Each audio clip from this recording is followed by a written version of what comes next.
हरे कृष्ण। आप सभी भक्तजनों का स्वागत है आज के सत्र में। सत्र का शुभारंभ हम पहले जगत गुरु श्रील प्रभुपाद जी की आज की कोट के साथ करेंगे। जगत गुरु श्रील प्रभुपाद की जय। आज है 29 मई। कोट आप लोगों के सामने है। ठीक है, तो जो लोग चाहें माता जी के साथ पढ़ सकते हैं म्यूट रहते हुए। माता जी फ्री हो गए हो आप?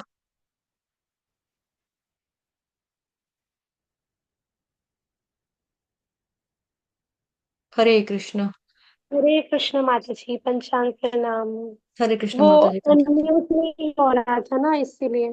हाँ, यहाँ से भी टाइप नहीं हो रहा था। आपका नाम ढूंढना पड़ता है ना, आपका नाम कभी होते हो कभी नहीं होते, फिर देखना पड़ता है मेरे को। तो टाइप ही नहीं हो रहा था कीबोर्ड से। चलिए एनीवेज पढ़िए। शिल प्रभुपाद की जय। जब मैं लॉस एंजलिस जाता हूँ तो मैं वैकुंठ में होता हूँ। जब मैं न्यूयॉर्क में जाता हूँ तो मैं वैकुंठ में होता हूँ। हम्म। जहां भी हमारा मंदिर है वहां वैकुंठ है। तो मुझे कोई क्यों क्यों कोई आपत्ति होनी हो चाहिए। अपनी सेवा अच्छी तरह करो और देखो भगवान श्री कृष्ण की क्या इच्छा है। उन्हीं की इच्छा को पूरा होने दो, लेकिन तुम अपना कर्तव्य करो। स्नेहिल संतान होने के नाते प्रार्थना करना तुम्हारा कर्तव्य है। और फिर श्री कृष्ण को निर्णय लेने दो, और मुझे किसी में भी कोई आपत्ति नहीं है। श्रीला प्रभुपाद की जय। वृंदावन, 29 मई 1977। हरे कृष्ण माता जी। कृष्ण माता जी धन्यवाद।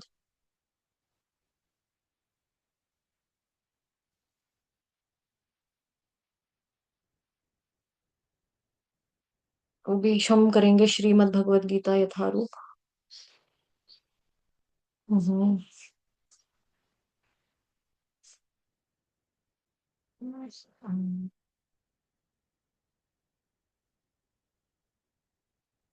हरे कृष्ण। आज का अध्याय है 11 और श्लोक संख्या है 23, यानी कि 23। श्लोक आप लोगों के सामने है। आसान है ये श्लोक काफी। ठीक है, देखेंगे, ध्यान से श्रवण करेंगे, फिर आपको भी मौका देंगे, आप भी दोहराना, रिपीट करना। रूपम महते बहुवक्त्र नेत्रम महाबाहो बहुबाहुरुपादम। रूपम महत्ते, महत्ते डबल तो है, ठीक है। बहुवक्त्र नेत्रम, बहुवक्त्र जैसे वस्त्र वैसे वक्त्र, ये शब्द पहले भी आ चुका है। नेत्रम महाबाहो बहुबाहुरुपादम।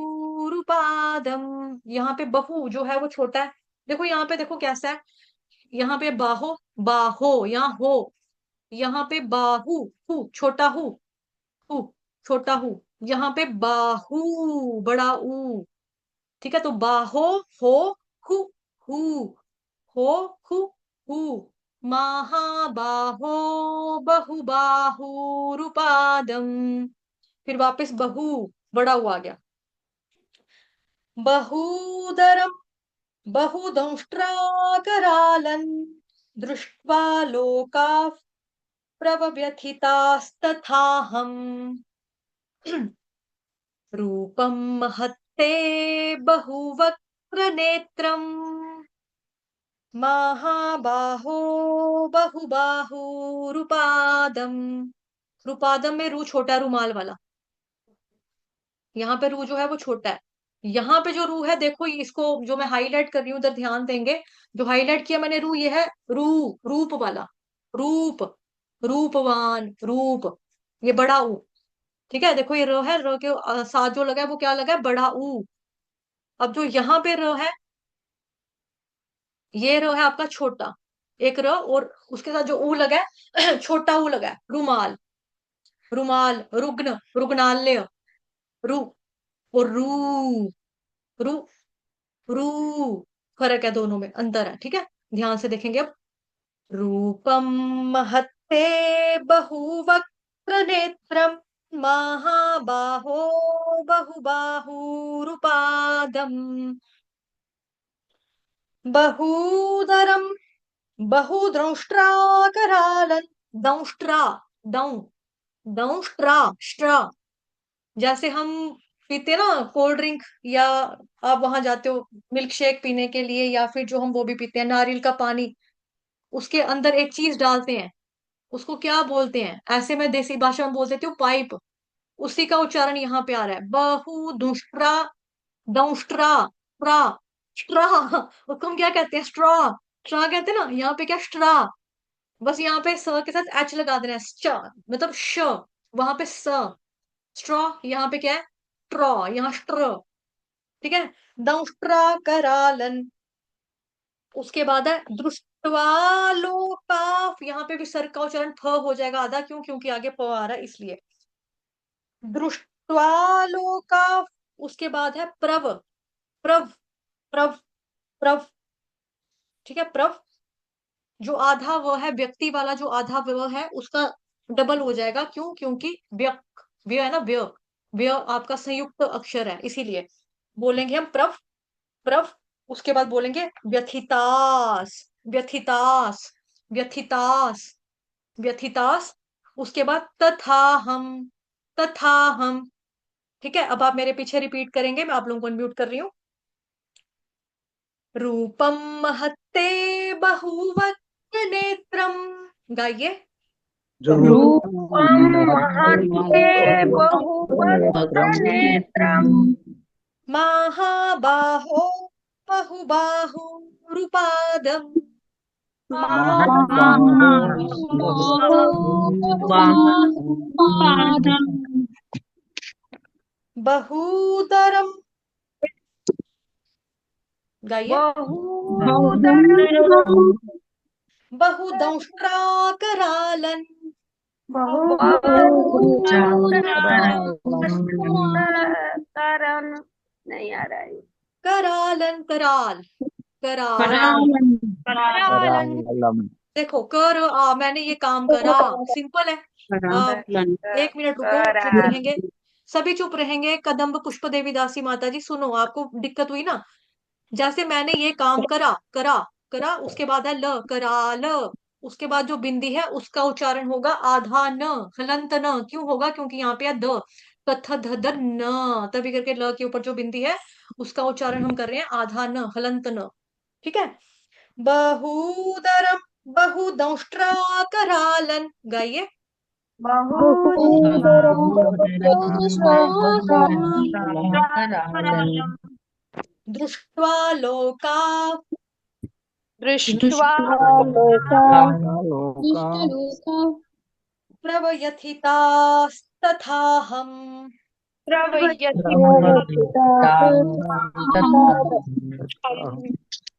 हरे कृष्ण। बहुत बढ़िया, बहुत सुंदर गाया, सभी ने बहुत अच्छा गाया, गुड, हरि बोल। आप सब भक्तों के लिए हरि बोल। ऐसे ही आपको भगवान जल्दी जल्दी से सारी भगवत गीता लर्न करवा दे, ठीक है आपको। चलो, जिसको लर्न ना भी हो उसको कम से कम उच्चारण करना आ जाए ना, वो भी बहुत अच्छा है। ठीक है, तो जब शुरू होगा आपका चतुर्मास, तो उसमें मैं करवाऊंगी आप लोगों को भगवत गीता लर्न करवाऊंगी। बस स्पीड आपको बढ़ानी पड़ेगी, रोज के 6 श्लोक लर्न करोगे अगर, तो ही आपकी भगवत गीता 700 श्लोकास की कंप्लीट होगी। अदरवाइज लमक लमक के करोगे तो फिर हो जाए, होगी फिर नहीं होगी, चतुर्मास में नहीं होगा कंप्लीट फिर। ठीक है, जो चतुर्मास में करना चाहते हैं उनको थोड़ा स्पीड, और मुझे फ्री होने तो 20 जून के बाद शायद मेरा थोड़ा सा काम कम हो जाए। उसके बाद फिर मैं, हो सकता है कि जून की एंडिंग में ही आपका बैच लगा दूं, तो हो सकता है फिर आपकी स्पीड धीरे धीरे बढ़ा के, तो फिर चतुर्मास तक पूरा कंप्लीट हो जाएगा। हे महाबाहु, माता जी पढ़ो। हरे कृष्ण।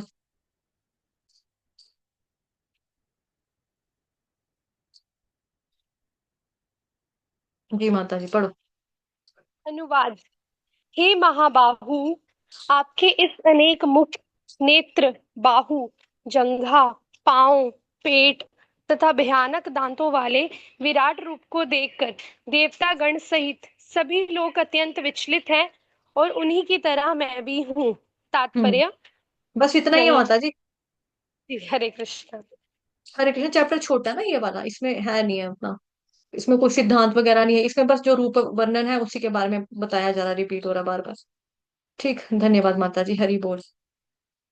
तो हे महाबाहु, आपके इस अनेक मुख, रूपम महते बहुवक्त्र नेत्रम, बहु मतलब बहुत सारे, अनेक हैं, क्या है? वक्त्र। वक्त्र किसको बोलते हैं? फेस को, शक्ल को बोलते हैं, चेहरे को वक्त्र। रूपम, आपका रूप कैसा है? रूपम। महत्ते, महत का मतलब हो गया बड़ा, विशाल। ठीक है। बहु, बहु का मतलब बहुत सारे, अनेकानेक। क्या है अनेकानेक? वक्त्र, फेस, मुख बहुत सारे हैं, आंखें, नेत्रम बहुत सारी हैं। महाबाहो, आपकी जो बाजुएं हैं वो कैसी है? ताकत वाली, बलिष्ठ भुजाएं हैं आपकी। ठीक है। जैसे हम फिल्म भी आई थी ना, महाबाहु, महा क्या उनसे फिल्म आई थी? महाबाहु क्या थी फिल्म? एक महाबाहु थी फिल्म, बाहुबली है ना? तो महाबाहु का मतलब हो गया बलिष्ठ भुजाओं वाले। बहु का मतलब वापिस से बहुत सारे, अनेक। अनेकानेक क्या है? बाहु। बाहु भी बोलते हैं बाजुओं को ही बोलते हैं, भुजाओं को बोलते हैं। उरु बोलते हैं थाइस को, उरु। उरु बोलते हैं थाइस को। और पादम बोलते हैं चरणों को। पादम किसको बोलते हैं? भगवान जी के चरण कमल को। ठीक। पाँव को बोलते हैं उदरम। उदर किसको बोलते हैं? पेट को कहते हैं। पेट भी कितने सारे? बहु उदरम, बहुत सारे पेट हैं, अनंत अनंत, अनेकानेक पेट हैं आपके। बहु दुष्ट्रा करालन। दुष्ट्रा किसको बोलते हैं? दांत को। दांत भी कितने हैं? बहु, बहुत सारे दांत हैं। करालन का मतलब होता है, कराल का मतलब होता है भयानक, डरावना, जिसको देख के डर लग जाए ना उसको बोलते हैं कराल। दृष्टवा का मतलब होता है देखना, देखकर डर लगा। लोकाफ, कौन कौन डर गया? सारे लोग डर गए। ठीक है। यहाँ पे लोगों के बारे में बात नहीं हो रही है। लोग, L O K, फॉर कबूतर क से कबूतर, लोक, लोक की बात हो रही है। बहुत सारे लोगों की बात हो रही है कि सारे के सारे जो लोग हैं वो डर गए। प्रव्यथिता, है ना? आप मेरे मन की व्यथा को समझिए, हम बोलते हैं ना मेरे मन की व्यथा को समझिए, तो ये क्या है? प्रव्यथिता, मतलब व्यथा, व्यथा वाला, मतलब कि विचलित हो चुके हैं सारे के सारे जो लोग हैं, वो विचलित हो गए हैं। उसी तरह से जैसे वो विचलित हुए हैं, उसी तरह से अहम, मैं भी विचलित हो गया हूँ भगवान, जैसे वो लोग हैं। तथा अहम, मैं भी एंड आई आल्सो, मैं भी हूँ, क्या हूँ? मैं भी उसी तरह से विचलित हूँ जैसे बाकी सारे लोग जो है वो हो चुके हैं। तो हे महाबाहु, आपके इस अनेक मुख, नेत्र, बाहु, जंघा, पांव, पेट तथा भयानक दांतों वाले विराट रूप को देखकर देवतागण सहित सभी लोग अत्यंत विचलित हैं, और उन्हीं की तरह मैं भी हूँ। तो कल भी हमने, परसों भी पढ़ा था, चर्चा की थी कि ये जो है खाली विराट रूप जो उसका दर्शन है, खाली अर्जुन नहीं कर रहे हैं अकेले, अन्य लोग जो देवी देवता वाले लोग हैं ना, वो लोग भी कर रहे हैं भगवान जी के स्वरूप का दर्शन। अर्जुन कह रहे हैं अनेक मुख हैं, अनेक नेत्र हैं, अनेक जंघाएं हैं, अनेक भुजाएं हैं, अनेक पेट हैं, और भयानक दांतों वाला रूप है आपका। और इस विराट रूप को देखकर जिस तरह से देवी देवता, जो देवता गण लोग हैं वो डर रहे हैं, तो मैं भी सिमिलरली उसी वे में मैं भी डर रहा हूँ भगवान, मुझे भी डर लग रहा है। तो पहले भी ये अर्जुन ने ये वाली बातें रिपीट की हैं कि मेरे को डर लग रहा है, आपका रूप जो है अनेक हाथ हैं, अनेक मुख हैं, अनेक पेट हैं। ये आपने पढ़ा था 11 चैप्टर के 16 नंबर के श्लोक में, सेम बातें अर्जुन ने वहां पर भी बोली थी। वो बोलते ना वहां पे, हे विश्वेश्वर, हे विश्वरूप, मैं आपके शरीर में अनेकानेक हाथ, पेट, मुंह, आंखें देख रहा हूँ, जो सर्वत्र फैले हुए हैं, जिसका कोई अंत नहीं है, जिसका कोई आदि नहीं है, जिसका कोई मध्य नहीं है, ना अंत है ना शुरुआत। वो बोल रहा था ना, गिनती नहीं कर सकते, वो श्लोक भी था आपका। अनेक बाहूदर वक्त्र नेत्रम, वहां पे भी था, अनेक बाहूदर वक्त्र नेत्रम, पश्यामि त्वाम सर्वतोऽनंत रूपम, नान्तन्न मध्यन्न पुनस्त्वादिं पश्यामि विश्वेश्वर विश्वरूप।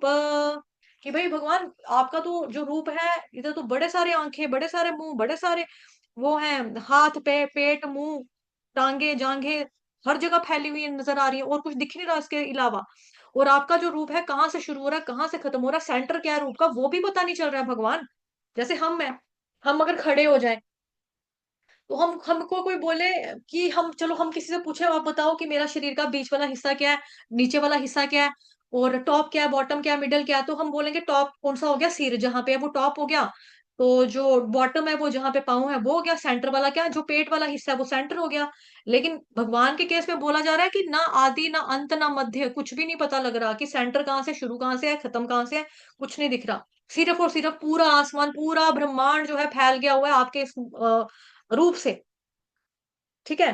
तो वही चीज भगवान अर्जुन ने पहले भी बताई है, और ये चीज भी मैंने आपको बताया था कि एक ही बात को बार बार अगर कोई दोहरा रहा है इस तरह से, है ना, तो उसको अतिशयोक्ति नहीं बोला जाता कि बार बार रिपीट कर रहे हैं, तो उसको बार बार ये नहीं बोला जाएगा कि एक ही बात को रिपीट करने की वजह से उसके ऊपर दोष लगा दें हम कि देखिए तो क्या है यार, बार बार वही। पहले वाले श्लोक में भी यही बताया अनेक मुख, अभी भी ये बता दिया अनेक मुख, अगले में भी बता दिया अनेक मुख। ये भगवत गीता क्या कर रहे हैं, ये लमकाने को लगे हुए हैं, एक ही बात बार बार बोल रहा है, एक ही बात बार बार बोल रहा है, ये क्या है यार, एक ही चीज को बार बार रिपीट कर रहे हैं। अर्जुन भी पता नहीं क्या हो गया। तो आचार्यगण इसके बारे में हमको क्लियर करते हैं। जो आचार्यगण है वो हमको बताते हैं कि अगर कोई व्यक्ति बहुत खुश हो जाए, या किसी व्यक्ति के ऊपर बहुत बड़ा पहाड़ टूट पड़े, या किसी व्यक्ति के ऊपर कोई व्यक्ति किसी चीज को देख के उत्साह हो जाए, उसको हर्ष हो जाए, उत्साह उत्पन्न हो जाए, तो उसका दोष नहीं लगता वो बार बार व्यक्ति अगर रिपीट कर रहा है तो। है ना। जैसे हम में कई बार होता है कि किसी के घर में बच्चा हुआ, तो वो इतना खुश होता है, उसका पापा हर जगह मिठाई बांट रहा है, लड़का हुआ लड़का हुआ लड़का हुआ, बेटा हुआ बेटा हुआ, लीजिए लीजिए, लड़का हुआ लड़का हुआ लड़का हुआ, मिठाई खाओ, लड़का हुआ लड़का हुआ लड़का हुआ, हाँ बेटा हुआ, हाँ हाँ, हरी बोल आपको मुबारक, लड़का हुआ लड़का हुआ लड़का हुआ। तो उसके पापा को दोष नहीं लगेगा ना, कोई ये थोड़ा बोलेगा इसका डैडी तो पागल हो गया, बार बार बोल रहा है लड़का हुआ लड़का हुआ, पता लग गया लड़का हुआ, कितनी बार बोल रहा है लड़का हुआ लड़का हुआ लड़का हुआ, कितनी बार बोल रहा है लड़का हुआ लड़का हुआ लड़का हुआ, बोली जा रहा है बोली जा रहा है, पागल हो गया इसका डैडी, शायद मेंटल हो गया इसका पापा। पर ऐसा नहीं है, वो खुशी है उसके पापा की, उनके पापा की खुशी है कि हाँ भाई मेरा घर में बेटा हो गया, मेरे घर लड़का हुआ, वो सबको खुश होके एक ही बात बार बार रिपीट कर रहे हैं, एक ही बात बार बार रिपीट कर रहे हैं। सिमिलरली जैसे किसी की डेथ हो जाती है, हम उसके घर में जाते हैं, तो उसकी मदर है, वो एक ही बात बोली जा रही है, मेरा एक ही बेटा था मर गया, मेरा इकलौता लड़का चला गया, मेरा लड़का मर गया, मेरा एक ही बेटा था मर गया, ओ ये क्या हो गया, अरे ये क्या हो गया, एक ही था, कहाँ चला गया, कहाँ जाके छुप गया, हाय तो कहाँ गया, एक ही था मर गया, एक ही था मर गया। लोग उसमें भी ये नहीं बोलेंगे कि लड़की औरत पागल होगी, एक ही बात रिपीट करी जा रही है, पता तो लग गया दुनिया को कि मर गया है, तभी तो तेरे घर में दुनिया अफसोस करने के लिए आई है कि हाँ आज का बेटा मर गया है, फिर क्यों बार बार बोली जा रही है, फिर क्यों बार बार बोली जा रही है। लेकिन यही आचार्यगण हमको बता रहे हैं कि जब कभी ऐसा वक्त आता है, कोई हैरान हो जाता है, कोई खुशी हो जाती है, किसी को उत्साह हो जाता है, किसी को दुख हो जाता है किसी चीज का, अगर वो चीज कॉन्टिन्यूसली एक ही बात को रिपीट कर रहा है, दोहरा रहा है कि ये हो गया ये हो गया ये हो गया, तो उसमें बार बार बोलने की वजह से उसको दोष नहीं लगता, उसको दोषी व्यक्ति नहीं ठहराया जा सकता। तो इसीलिए अर्जुन चाहे यहाँ पे 1000 बार बोले 100 बार बोले, उसके ऊपर हम दोष रोपण नहीं कर सकते कि अर्जुन ने बार बार बोला कि भगवान के अनेक मुख हैं, अनेक पांव हैं, अनेक पेट हैं, अनेक फेसिस हैं, अनेक दांत हैं, अनेक भयानक रूप लग रहा है, देवी देवता डर गए, मैं भी डर गया, मैं भी डर गया, वो भी डर गए। उसको भी बार बार बोलने में, सेम उक्ति को बार बार दोहराने में अर्जुन को कोई भी दोष, किसी भी तरह का दोष नहीं लग रहा है। ठीक है। एक ये चीज, और दूसरा ना, जो हमारे बाकी भी शास्त्र हैं वहां पे भी ये चीज बताई जा रही है, वहां पे भी बताते हैं। रेफरेंसेस मैं आपको देती हूँ कि जैसे यहाँ पर लिखा गया है कि भगवान के असंख्य हाथ हैं, असंख्य पैर हैं, असंख्य मुख हैं, असंख्य पेट हैं, और हर जगह पे मौजूद है। सिमिलरली मिलता जुलता जो श्लोक है ना, वो श्वेताश्वतर उपनिषद में भी आता है, तीसरे खंड के उनके चौथे, थर्ड चैप्टर के 14th नंबर के श्लोक में आता है। श्लोक की धुन सोच लो 1 मिनट। वो है कॉमन होता है लेकिन ना, इतना सुन करके ना, अभी 1 मिनट रुक जाओ। ओके। सहस्र शीर्ष पुरुष सहसा, सहस्राक्ष सहस्रपात स भूमिम विश्वतो वृत्वत्या तिष्ठ दशांगुलम। उसमें भी श्वेताश्वतर उपनिषद में भी ये बताया कि परमात्मा के 1000 सिर हैं, हजारों आंखें हैं, हजारों भगवान जी के पांव हैं, वह ब्रह्मांड को घेरे हुए हैं, लेकिन उनसे परे भी हैं। है ना। वह सभी मनुष्यों में नाभि से लगभग 10 उंगली ऊपर हृदय के कमल में निवास करता है। जो लोग देख रहे हैं और जो देखे जा रहे हैं वो भयभीत हो रहे हैं, डरावने लग रहे हैं भगवान, और सभी भगवान के सार्वभौमिक रूप के भीतर है। फिर कठोपनिषद है ना, उसमें भी ये चीज बोला गया है, सेम चीज उसमें बोला गया है, दूसरे खंड के तीसरे अध्याय के तीसरे नंबर के श्लोक में, भयादस्याग्निस्तपतिभ्यात् तप्ति सूर्यः भयान्द्रिदश्च वायुश्च मृत्यर्धावाति पंचमा। उसमें बताया जा रहा है कि जो ईश्वर है, भगवान है, ईश्वर के भय से ही अग्नि जलती है और सूर्य चमकता है, उनके डर से ही वायु चलती है और इंद्रदेव वर्षा करते हैं। बिकॉज इन लोगों को क्या किया, इन लोगों को ड्यूटी सौंपी गई है ना, ये देवी देवताओं को क्या किया, ड्यूटी सौंपी गई है भगवान के द्वारा, नियुक्त किए गए हैं ये। और मृत्यु के देवता यमराज भी उनके सामने कांपते हैं ना, मृत्यु धावति पंचमहा। मृत्यु के देवता जो है यानी कि यमराज, वो भी उनके डर से उनके सामने, भगवान के सामने जो है वो कांपते हैं। तो इस तरह से ये भी बताया है। तो बार बार बोलने से क्या होता है कि उसको, व्यक्ति को दोष नहीं लगेगा कि पहले भी बोला अभी फिर बोल दिया, पहले भी बोला फिर बोल दिया। अर्जुन को चल क्या रहा है, अर्जुन कर क्या रहा है, ये भगवत गीता लंबी करने में लगा हुआ है हमारे लिए। एक ही बात को बार बार बोल बोल के उतने ज्यादा श्लोक हमारे लिए बढ़ा दिए याद करने के लिए। तो ऐसा नहीं है। आचार्यगण बताते हैं इसके बारे में कि अगर कोई व्यक्ति हर्षित हो गया, खुश हो गया, दुखी हो गया, हैरान परेशान हो गया, आश्चर्यचकित हो गया, वो एक ही बात बार बार बोलेगा, एक ही बात बार बार बोलेगा, तो उसमें उसको हम दोषारोपण नहीं कहते हैं। कई बार ये होता है ना, जो शराबी होते हैं शराबी भी जब शराब पी लेते हैं, एक ही बात बार बार बोलेंगे, एक ही बात बार बार बोलेंगे। जैसे आपने देखा होगा कि एक जोक जैसा आता है टीवी में ना, फिल्म फिल्म मूवीज में, कि एक आदमी है वो कॉन्टिन्यूसली गिनती कर रहा है, 26, 26, 26, 26, 26। तो लोग सोचते हैं 26 26 क्या किया जा रहा है, 26 26 क्या किया जा रहा है, क्या किया जा रहा है। तो शराबी है तो बोलता रहेगा, शराबियों की तो आदत होती है कि बात को रिपीट करने की। या फिर कई लोग होते हैं कि एक बार जिसने भांग पी ली होती है, भांग वाले भी जो भांग पीने के बाद करते हैं ना, वो एक ही बात को रिपीट करते हैं। अगर वो हंसेगा हंसता रहेगा, रोतेगा रोएगा तो रोता रहेगा। है ना गाना भी, एक के दो, दो के चार, मुझको तो दिखते हैं। पता ही नहीं लग रहा है उनको, नशे नशे में पता नहीं लग रहा है, बट वहां पे क्या नशे की है, बट वहां पे हम दोष लगाते हैं। जब किसी व्यक्ति ने नशा किया होता है, नशे के कारण वो एक ही चीज बार बार रिपीट कर रहा है, तो वहां पे हम दोष निकालते हैं, ये शराबी है, चलो आगे, इसके पास मत बैठो, इसकी बात मत सुनो, ये तो मेंटल हुआ है, ये तो एक ही बात बार बार रिपीट कर रहा है, एक ही बात बार बार रिपीट किए जा रहा है, चलो चलो। उसके ऊपर फौरन दुनिया जो होती है दोष लगा देती है। उस केस में हम दोष लगा सकते हैं कि हाँ इसने ड्रिंक की हुई है, इसने नशा किया हुआ, इसने भांग खाई हुई है, भांग के पकोड़े खा लिए थे, भांग पी ली हुई है, चलो इसके आगे से हट जाओ, दूर हो जाओ। ठीक है। लेकिन जो व्यक्ति खुश होता है, वो बार बार अगर चीज रिपीट करता है, तो उसमें उसको दोष नहीं लगाया जाता। ठीक है, अभी के लिए इतना ही। वांछा कल्पतरुभ्यश्च कृपा सिन्धुभयेव च पतितानां पावनेभ्यो वैष्णवेभ्यो नमो नमः। अनंत कोटि वैष्णव वृंद की जय, जगत गुरु शील प्रभुपाद की जय, श्री कृष्ण चंद्र भगवान की जय, ग्रंथराज श्रीमद् भागवतम महापुराण की जय, श्रीमद् भगवद गीता यथारूप की जय।